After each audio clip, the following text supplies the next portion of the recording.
নমস্কার, সবাইকে স্বাগত। 15 ফেব্রুয়ারি মহাশিবরাত্রি এবং সেই দিনটি তে আমরা কিভাবে আরাধনা করলে পিতা মহাদেব থেকে অফুরন্ত আমাদের জন্য ব্লেসিং আসবে। প্রথমেই বলবো আমাদের কি কি করা উচিত নয়, তারপর আলোচনা করব কি কি করা উচিত। আমাদের সেই দিনটিতে 4টি জিনিস বর্জন করা একান্তই উচিত। এই 4টি জিনিস দিয়ে কিন্তু আমরা কোনোভাবেই শিবের পুজো করব না। প্রথমেই হচ্ছে দুর্ব, তুলসী পাতা, হলুদ এবং সিঁদুর দিয়ে পুজো করব না।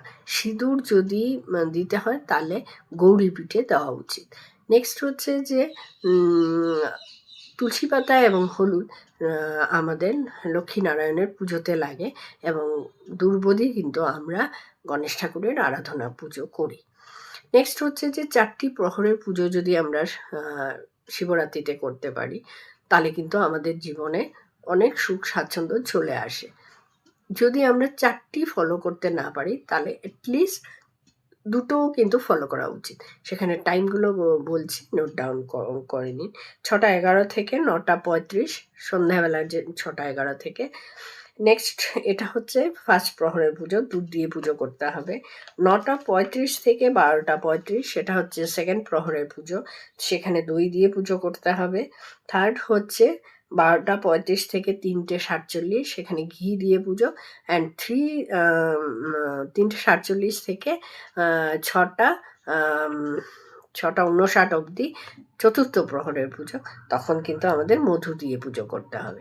নিশীথের যে পুজোটি হবে 12টায় 1 থেকে রাত্রি 1টায় 1 অবধি এবং পারণের টাইমটি হচ্ছে নেক্সট ডে 6টা থেকে 6টা ধরুন 7টা থেকে তারপর কিন্তু আমরা পারণের টাইমটা ফলো করতে পারি। এবার হচ্ছে যে এইভাবে যদি আমরা আরাধনা করি তাহলে কিন্তু মহাদেবের অনেক ব্লেসিং পাওয়া যায়। আর তার সাথে যে একটি মুদ্রা আছে, সেই মুদ্রাটি হচ্ছে শিবলিঙ্গ মুদ্রা।